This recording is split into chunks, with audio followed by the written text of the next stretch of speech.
दूर गांव में आपको पढ़ने जाना होता था ग्रुप के साथ। अब पेरेंट्स तो भेज देते थे कि हाँ 10-20 लड़के जा रहे हैं, इन्हीं के साथ आप भी चले गए, और बीच रास्ते से आप खेतों में चले गए, दिन भर खेतों में बिताया। जब शाम को वो पूरी टोली स्कूल से आ रही है, उसी टोली में आप शामिल हो गए और घर पहुंच गए कि आज स्कूल में पढ़ के आ गए। मेरा मानना 40% 50% के करीब सिविल सर्विसेज में जो सेलेक्ट होते हैं वो बच्चे ग्रामीण परिवेश के होते हैं। और ग्रामीण परिवेश में भी ऐसा नहीं है कि उनकी फैमिली फाइनेंशियली बहुत ज़्यादा स्ट्रॉन्ग हो।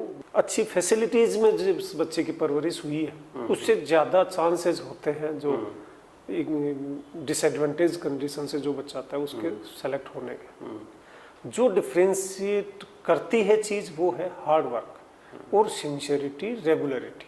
अगर आप रेगुलर हार्ड वर्क करते रहे तो मंजिल जरूर है।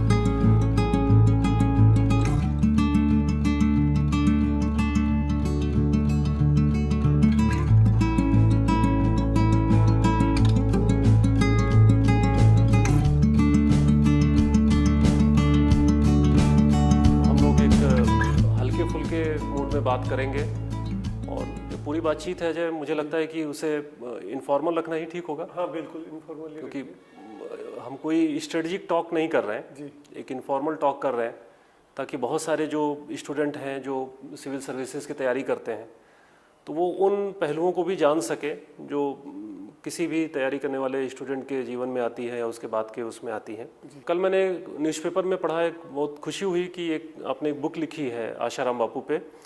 तो मैं तो आपसे ये जानना चाहता हूँ कि आईपीएस ऑफिसर होते हुए, पुलिस की नौकरी करते हुए कैसे इतना समय निकाल लेते हैं पढ़ने लिखने के लिए?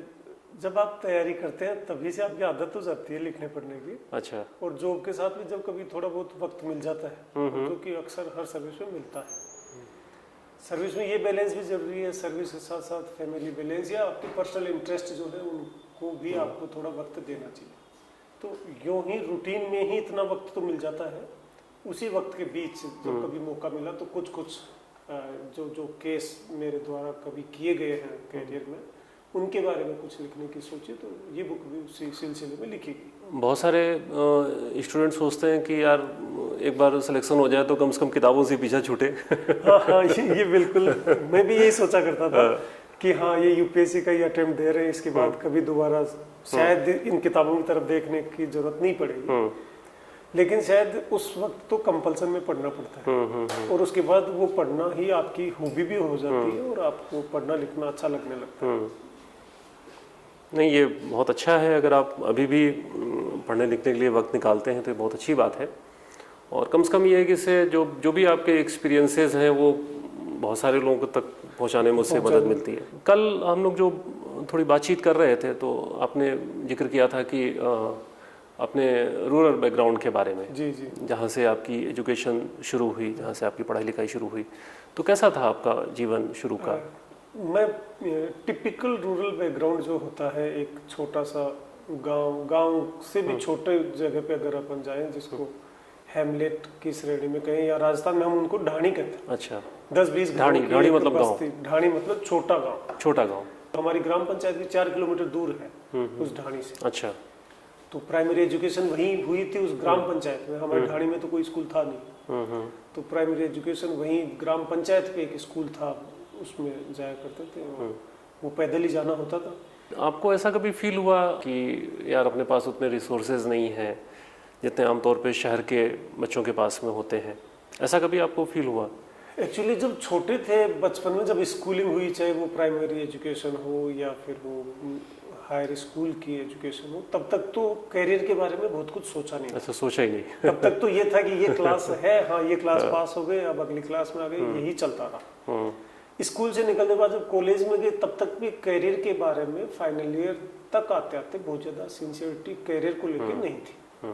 तब तक भी यही था कि हाँ ये क्लास अच्छे मार्क्स से क्लियर करें, अगली क्लास में जाए, बाकी जो रूटीन में स्कूल कॉलेज में जो बच्चे का जो जीवनचर्या होती है वही चलती रही। करियर के बारे में जाके थोड़ा सा सिंसियरिटी आई, फाइनल ईयर में जाते जाते सोचने लगे कि हाँ अब हमें करियर बनाना है।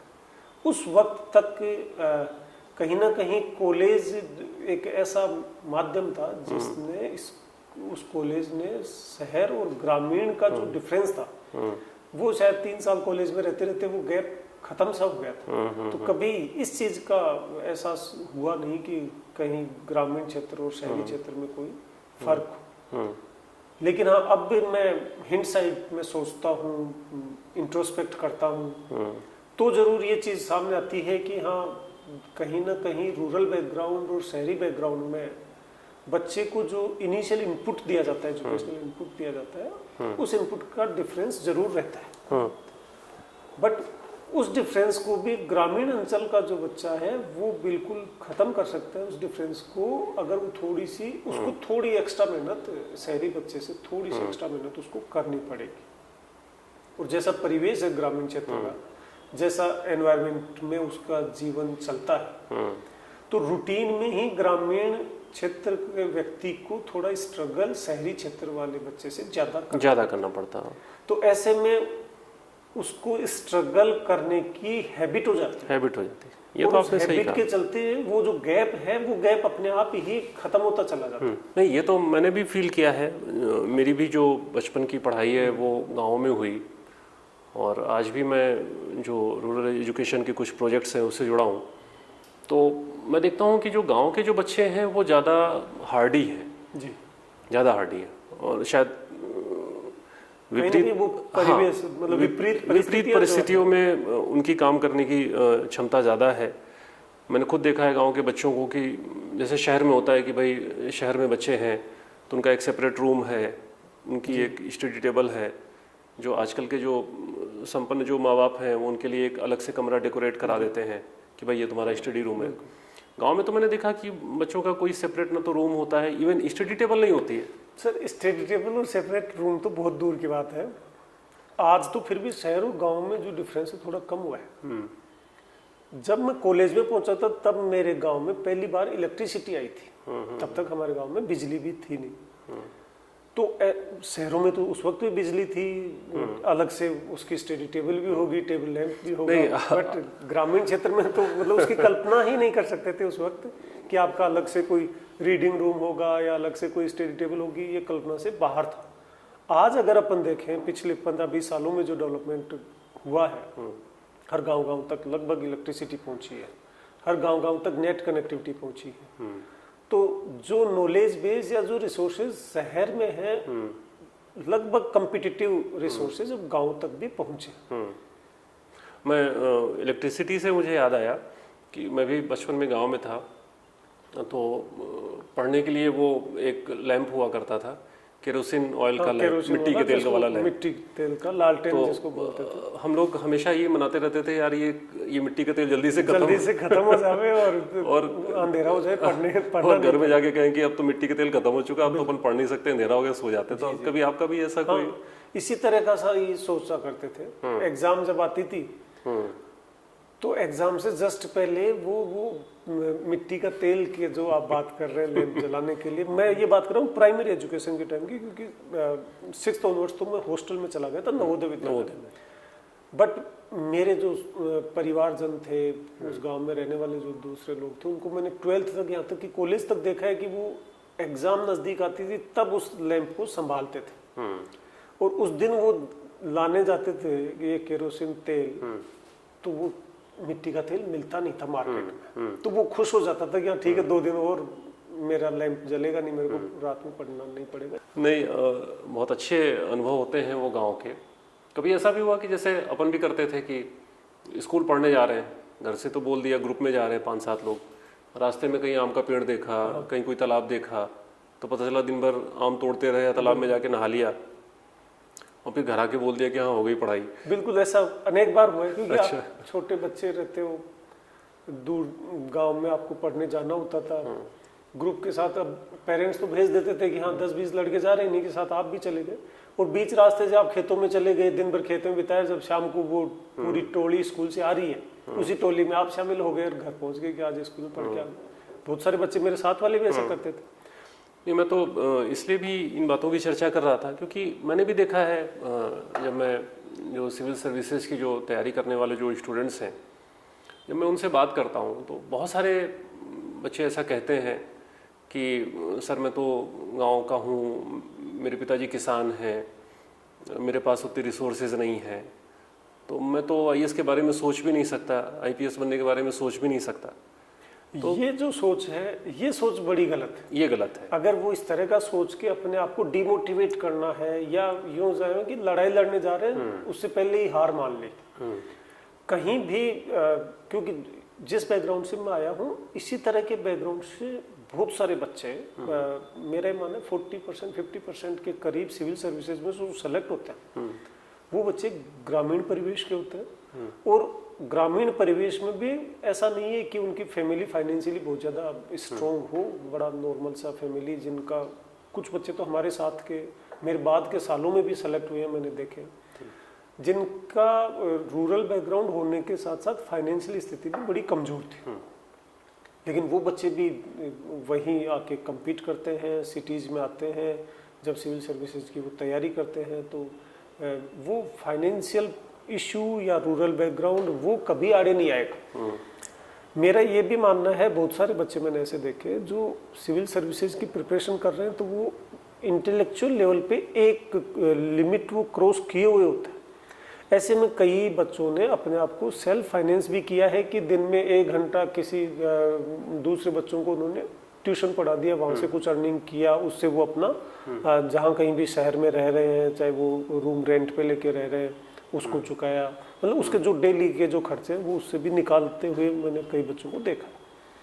नहीं तो ये मेरे ख्याल से जो भी लोग हमारी बातचीत को देख रहे हैं और ख़ासतौर पे ऐसे जो स्टूडेंट्स हैं, तो उन्हें भी ये समझना चाहिए कि जो सोशल या इकोनॉमिक जो बैकग्राउंड है या जो आप कह सकते हैं जो फैमिली बैकग्राउंड है, तो वो मायने नहीं रखता। वो मायने नहीं रखता अगर उनके अंदर ये विल है जी।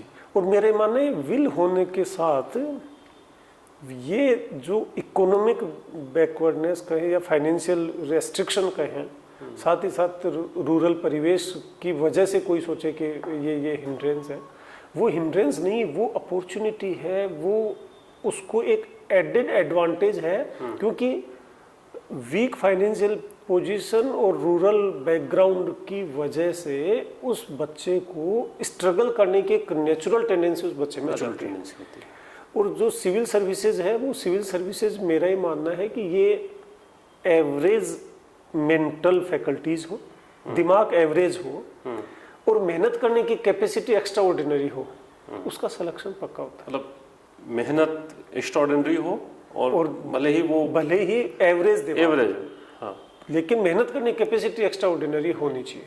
नहीं ये सही है। और मैंने भी देखा है कि कंसिस्टेंसी हो, पेशेंस हो, मेहनत तो सबसे बड़ी चीज़ है ही है। तो अगर ये चीज़ें हैं तो चीज़ें बहुत आसानी के साथ निकल जाती हैं। और ये चूंकि जिस बैकग्राउंड से मतलब डिसएडवांटेज्ड कंडीशंस में जो बच्चा पला बड़ा है, उसमें स्ट्रगल करने की, मेहनत करने की कैपेसिटी नेचुरली ज़्यादा बन जाती है ओवर द ईयर। तो वो बजाय जो अच्छी फैसिलिटीज़ में जिस बच्चे की परवरिश हुई है, उससे ज़्यादा चांसेस होते हैं जो डिसएडवांटेज कंडीशन से जो बच्चा आता है उसके सेलेक्ट होने के। नवोदय आपने जिक्र किया, नवोदय मैंने भी सुना है नवोदय के बारे में काफ़ी कुछ, तो कैसा माहौल मिला आपको? नवोदय विद्यालय मेरा ये मानना है आज़ादी के बाद से अगर एजुकेशन सेक्टर में कोई एक बड़ा डेवलपमेंट हुआ है ग्रामीण परिवेश के बच्चों को उभारने का, तो सबसे बड़ा जो है वो नवोदय के मार्फत हुआ है। और इससे रिजल्ट भी बहुत अच्छा है। बहुत सारे बच्चे इसमें यूपीएससी में निकले हैं, कई सिविल सर्वेंट निकले हैं 2003 ऑनवर्ड्स। हमारा पहला बच्चा 2003 में निकला। उसके बाद से लगातार हर साल काफ़ी संख्या में बच्चे निकल रहे हैं। और पिछले कुछ सालों से, करीब पिछले 15 साल से रुझान सिविल सर्विसेज की तरफ इन बच्चों का हुआ है और बहुत अच्छे रिजल्ट्स बच्चों ने दिए। तो जैसे आमतौर पे एक ये धारणा होती है कि सरकारी स्कूल है तो पढ़ाई नहीं होती है, ऐसा नवोदय में नहीं रहा। ऐसा नहीं रहा। तो काश अगर भारत के अगर बाकी जो सरकारी स्कूल हैं, खासतौर पे ग्रामीण परिवेश में, अगर वो भी अगर और बेहतर हो जाए तो मेरे ख्याल से बहुत सारे आईएएस आईपीएस ऑफिसर्स वहाँ से निकल सकते हैं। तो आप जिस ग्रामीण परिवेश से बाहर निकले और इस मुकाम तक पहुँचे, तो आपके मन में कभी ये ख्याल आया कि अपन कुछ करते हैं उनके लिए, उन बच्चों के लिए जहाँ से हम निकल के आए हैं? जब मेरा जॉब लग के मैं किसी मुकाम पे पहुंचा तो मैंने जब इंट्रोस्पेक्ट किया तो देखा कि यहाँ तक पहुंचाने में कहीं ना कहीं इसी सोसाइटी, इसी समाज का योगदान है कि without expenditure of a single penny, बिना 1 रुपए की कॉस्ट के मैं पढ़ लिख के अगर यहाँ तक पहुंच गया तो अब मेरी जिम्मेदारी है कि मैं समाज को वापस कुछ दूं। बड़ी बात है। तो इसके तहत फिर जो भी प्रयास हो सकता है, एक प्रयास तो ये किया कि मैं जिस स्कूल से पढ़ा वहाँ की हमने एक स्कूल एल्यूमिनी बनाई और उस एल्यूमिनी के मार्फत हम रेगुलर एल्यूमिनी की मीटिंग करते हैं, स्कूल में जाते हैं, उन बच्चों के लिए कैरियर काउंसलिंग के सेशन रखते हैं, बच्चों से 1-to-1 इंटरेक्ट करते हैं। और हमने स्कूल में तो ये कर रखा है कि जो बच्चे जिस फील्ड में कहीं ना कहीं एक सक्सेसफुल होने का किसी के पास जो कोई भी सर्टिफिकेट अपन देते हैं कि ये इस सेक्टर में सक्सेसफुल, ये इस सेक्टर में सक्सेसफुल, उनको एक एक बच्चे के साथ, स्कूल में पढ़ने वाले बच्चे के साथ 1-to-1 उनको जोड़ दिया गया। तो वो पूरी तरह से उनको गाइड करता रहता है। ग्रामीण स्कूल जो है, गांव की जो मेरी जो बचपन की स्कूल है, सेम वही पैटर्न मैंने मेरी गांव के स्कूल में बनाया। अच्छा। तो उन बच्चों को शुरू से ही हम गाइड करते रहते हैं। उसका रिजल्ट फिर मैंने देखा कि मेरे को इस सर्विस में 15 साल हो गए और इस 15 साल के बाद जब मैं पीछे मुड़ के देखता हूँ तो मेरे गांव के आसपास, गांव में और गांव के आसपास और मेरी स्कूल के बहुत सारे बच्चे सिविल सर्विसेज में निकले, चाहे वो यूपीएससी हो या स्टेट की हमारी आरपीएससी हो।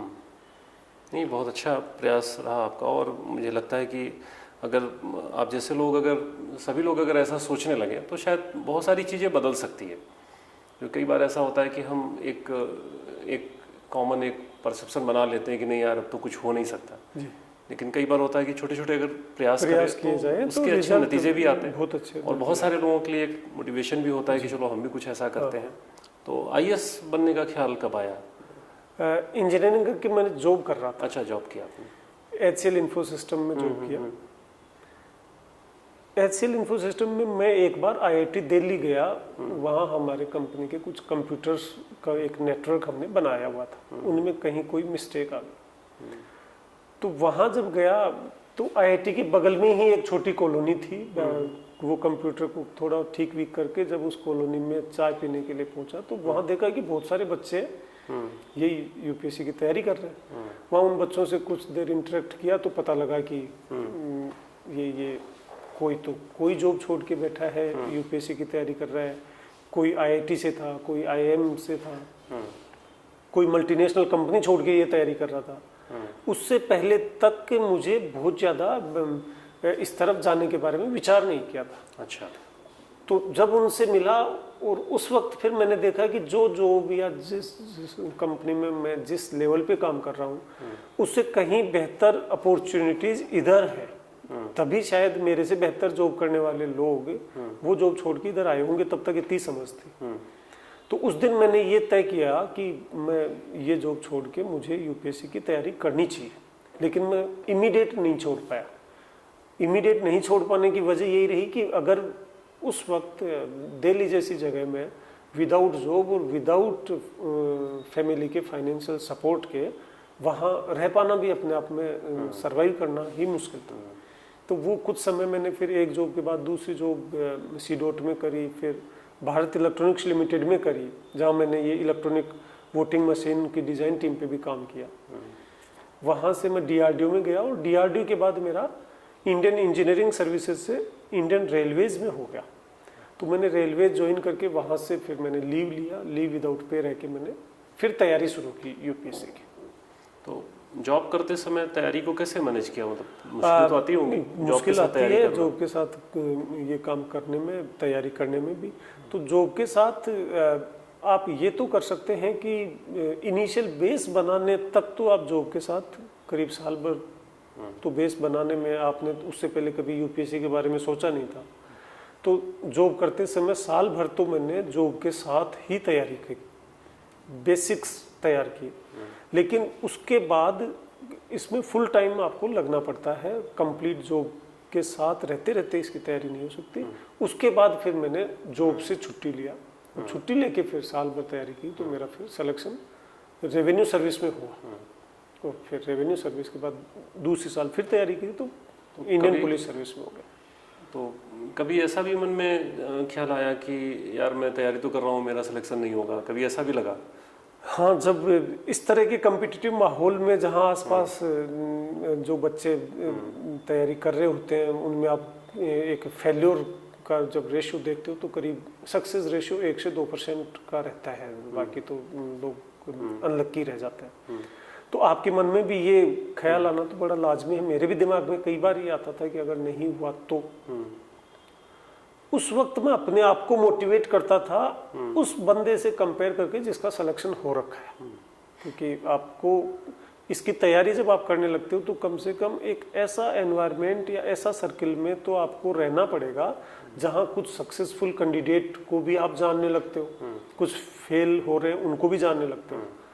तो मैं हमेशा ये देखता था कि जो कैंडिडेट सक्सेसफुल हो गया, जिसका सिलेक्शन हो गया, मैं उससे कहाँ कम हूँ। और फिर जब कंपेयर करने लगता था तो मन में तसल्ली देता था कि नहीं मैं उससे तो बेहतर हूँ, और वहाँ से फिर वो किक मिलता था कि नहीं जब मेरे साथ वाले का सिलेक्शन हो सकता है तो सिलेक्शन मेरा भी होगा। ये जो ये फैक्टर था वो मुझे हमेशा मोटिवेट करता था। नहीं, मैं जैसे देखता हूँ जब मैं बहुत सारे स्टूडेंट से इंटरेक्ट करता हूँ तो मुझे लगता है कि एक बहुत बड़ा चैलेंज है कि तैयारी के दौरान अपने आप को मेंटली या इवन मैं यहाँ तक कहता हूँ कि फिजिकली भी फिट रखना। जी जी। क्योंकि अगर आप मेंटली और फिजिकली फिट नहीं हैं तो ये जो एक बहुत लंबी प्रक्रिया है सिविल सर्विसेज एग्ज़ाम की, तो उसमें बहुत मुश्किलें आती हैं। और कई बार मैंने देखा है कि स्टूडेंट ने प्री दिया, पहले अटेम्प्ट में दिया, दूसरे में दिया, प्री नहीं निकला या मेंस निकला, फाइनल सिलेक्शन नहीं हुआ, तो फिर वो बहुत ज़्यादा तनाव में आ जाते हैं, बहुत ज़्यादा डिप्रेशन में आ जाते हैं। अच्छा, चूँकि आप एक ऐसे कॉम्पिटिटिव इन्वायरमेंट में हैं कि जहाँ आप अपने डिप्रेशन को किसी के साथ बहुत खुल के शेयर भी नहीं कर सकते, है ना। ऊपर से फैमिली की एक्सपेक्टेशंस भी होती हैं कि भाई दिल्ली में रह के तैयारी कर रहा है, जयपुर में रह के तैयारी कर रहा है, इलाहाबाद में रह के तैयारी कर रहा है, तो इस तरीके की एक्सपेक्टेशंस होती है कि यार घर से कब तक पैसे लेते रहेंगे जी। तो ये कैसे, मतलब आपने कैसे इन चीज़ों को बैलेंस किया? इसमें एक चीज़ तो है, मेंटल फिटनेस और फिजिकल फिटनेस दोनों रहनी ज़रूरी है, तभी आप कंसंट्रेटेड होके तैयारी कर पाओगे। तो शुरू से ही वो ये नवोदय विद्यालय स्कूल से ही आदत थी, सवेरे सवेरे हमें कुछ फिजिकल एक्सरसाइज भी कराया करते थे, तभी से वो बचपन से आदत थी। तो तैयारी के दौरान भी सवेरे 1 घंटे करीब कुछ देर दौड़ना, जॉगिंग करना, फिर कुछ एक्सरसाइज करके तो अपने आप को फिट रखा। इसके बाद आता है मेंटली आप अपने आप को कैसे मोटिवेटेड रखो।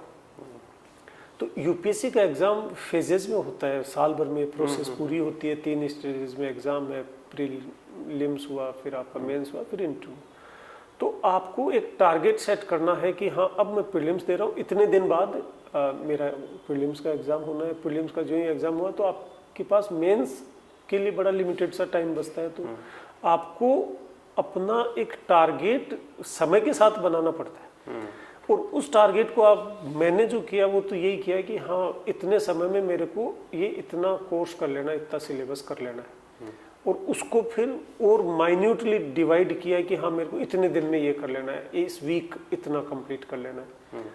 तो वो छोटे छोटे टारगेट सेट किए, और वो जो टारगेट अचीव होते गए कि मेरे को इस वीक इतना करना है, उतने वीक में अगर वो काम हो गया तो वहाँ से फिर आपको किक मिलता था कि हाँ मैं बहुत जल्दी मेरे टारगेट्स अचीव करता जा रहा हूँ, तो जो मेन टारगेट है वो भी मुझे मिल ही जाएगा।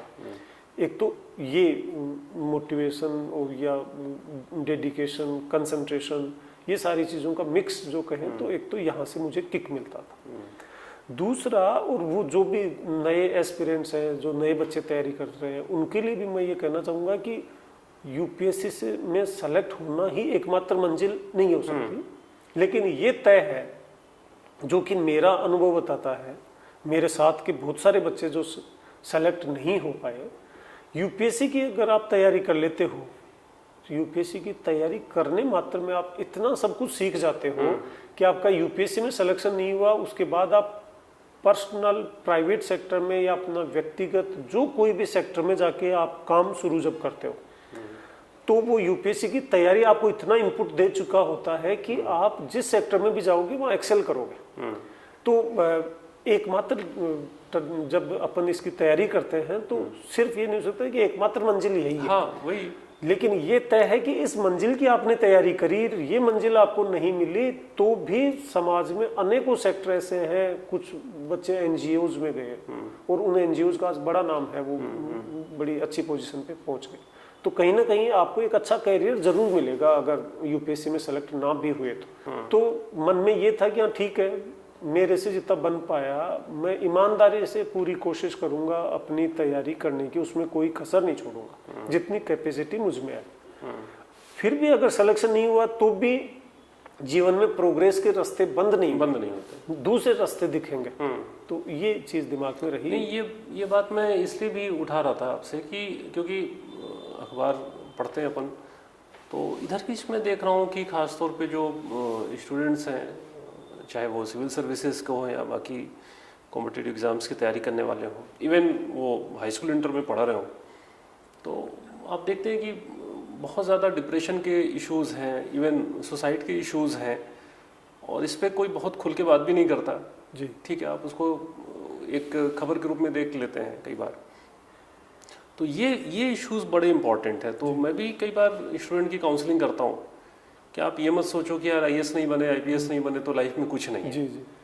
तो वो चीज़ कैसे उन तक ये कम्युनिकेट की जाए? इसमें एक तो कभी भी पीयर ग्रुप के प्रेशर में न तो बच्चे को आने की जरूरत होनी चाहिए। हर क्या इंडिविजुअल पर्सनालिटी है, दो पर्सनालिटीज को आपस में कंपेयर नहीं किया जा सकता। दूसरा, पेरेंट्स को भी अपने बच्चे पे पीयर प्रेशर नहीं डालना चाहिए।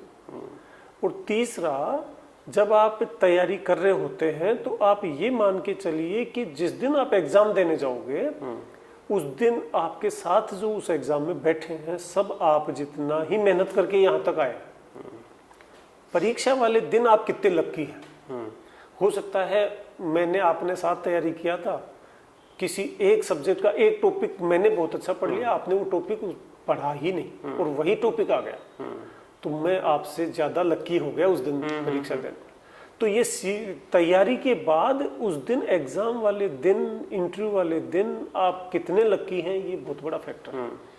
तो कभी भी ये नहीं सोचना चाहिए तैयारी करते समय कि मेरा सिलेक्शन नहीं हुआ तो मैं दूसरे से कमजोर हो गया, या मेरा सिलेक्शन नहीं हुआ साथ वाले का सिलेक्शन हो गया तो अब मैं क्या करूं। आप ये देखिए उस दिन आप लकी नहीं थे, बस अब उस दिन लकी नहीं थे, लेकिन आप हमेशा अनलकी नहीं हो सकते। अगली बार फिर तैयारी करेंगे तो अगली बार फिर सिलेक्शन होगा। नहीं, जैसे मैं तो एक रफ कैलकुलेशन करके कई बार कहता हूँ कि जैसे मान लीजिए अप्रॉक्स 10 लाख के आसपास लोग हैं जो हर साल सिविल सर्विसेज के लिए तैयारी में जाते हैं या एग्ज़ाम देते हैं, और उसमें अगर मैं मान लूँ कि करीब 1 लाख लोग होंगे जो जिन्हें आप कह सकते हैं कि वो डिजर्विंग कैंडिडेट होंगे, लेकिन जो फाइनल सिलेक्शन हो रहा है वो लेस देन 1000 है जी। तो कुल मिला के अपन ये कह सकते हैं कि भाई जो सिलेक्शन का जो रेशियो है वो डिजर्विंग कैंडिडेट्स के बीच में लेस देन 1% जी। तो ये चीज़ ही अपने आप में शो करती है कि अनसर्टेनिटी है, अनप्रेडिक्टेबिलिटी है, कि भाई 100 में से 1 से भी कम प्रतिशत का सिलेक्शन होना है। तो बाकी स्टूडेंट्स को ये सोचना पड़ेगा कि वो किसी से कम नहीं है। अगर वो सेलेक्ट नहीं हो रहे हैं तो उनके अंदर ना तो प्रतिभा की कमी है, ना तो मेहनत की कमी है। हाँ, वो एक प्रोसेस है, जिस प्रोसेस के चलते ऐसा हो रहा है जी। तो अगर वो उस जो उनकी जो जिस भावना से उन्होंने तैयारी की, मुझे लगता है कि जितनी मेहनत से कोई स्टूडेंट आईएएस की तैयारी करता है, उतनी मेहनत से अगर वो जीवन में 3 साल किसी भी क्षेत्र में काम कर ले तो वो एक्सेल करेगा। कहाँ से कहाँ चला जाएगा, कहीं से कहीं। तो अच्छा, इधर तो फिर भी लिमिटेशन है। हाँ सही है, आप यूपीएससी की तैयारी करके सेलेक्ट होके एक ब्यूरोक्रेट बन गए, तो with in the 4 corners of the procedure laid down in that department आपको वही काम करना होगा। तो आपको एक्सेल करने की भी एक लिमिटेशन है। बट आपका सिलेक्शन नहीं हुआ, लेकिन आपका कैलिबर और आपकी इंटेलिजेंसी, तो मेहनत करने की, हार्ड वर्क करने की कैपेसिटी जो सेलेक्ट हुआ है उस जितनी ही आपकी है, उतनी मेहनत फिर आप जब किसी भी सेक्टर में प्राइवेट में करते हैं तो स्काई इज द लिमिट पहुंचने की। जो भी स्टूडेंट्स हैं उनको दिमाग में रखना चाहिए कि एक ऑल्टरनेट हमेशा रहता है। बिल्कुल, आप मेहनत करने की क्षमता है तो विकल्प हमेशा आपके सामने है। तो कम से कम ये है कि ऊपर वाले ने एक जीवन दिया है, तो उसे ये ना समझे कि यार अपन IAS नहीं बने तो ये जीवन का क्या अर्थ है। जब आप यूपीएससी की तैयारी कर रहे होते हैं उस वक्त आपको हर सेक्टर का बड़ा डिटेल स्टडी करना पड़ता है, और वो स्टडी अपने आप में आप सेलेक्ट हुए नहीं हुए वो दूसरी चीजें, मान लीजिए आप सेलेक्ट नहीं होते हो तो भी आपने उस सेक्टर विशेष में इतनी पढ़ाई कर ली होती है कि आप उसी सेक्टर में जाके अगर अपना खुद का काम करना शुरू करते हैं तो आप बहुत आगे तक जाते हैं, दूसरे लोगों से मच बेटर कर पाते हैं। तो आप तैयारी करते रहिए, इसमें सिलेक्शन हो नहीं हो वो अलग इशू है। अगर नहीं होगा तो आप ये जरूर मान के चलिए कि इतनी ही मेहनत आप आगे भी करते रहो तो आपको इससे बेहतर मंजिल मिलेगी। नहीं, मुझे लगता है कि जो हमारी एक ये इनफॉर्मल सी जो बातचीत है उसमें जो भी स्टूडेंट्स हमें देखेंगे तो उन्हें भी एक मोटिवेशन भी मिलेगा, और मोटिवेशन से ज़्यादा उन्हें कहीं ना कहीं से उन रियलिटीज़ के बारे में भी पता चलेगा कि कैसी भी कंडीशन हो उससे घबराना नहीं है अपने को, उससे बाहर निकलना है, और रास्ते कभी बंद नहीं होते हैं। ठीक है, हो सकता है कि आप इस रास्ते से आगे न बढ़ें तो कोई और रास्ता होगा जिससे आप आगे बढ़ सकते हैं और जीवन में वो सब कुछ हासिल कर सकते हैं, वो सब कुछ कर सकते हैं जो आप करना चाहते हैं। बिल्कुल। और जब कोई चीज़ से आप आगे निकल जाते हो तो फिर आपको लगता है यार चलो ये बेहतर हुआ कि मैं आज यहाँ पे आ गया।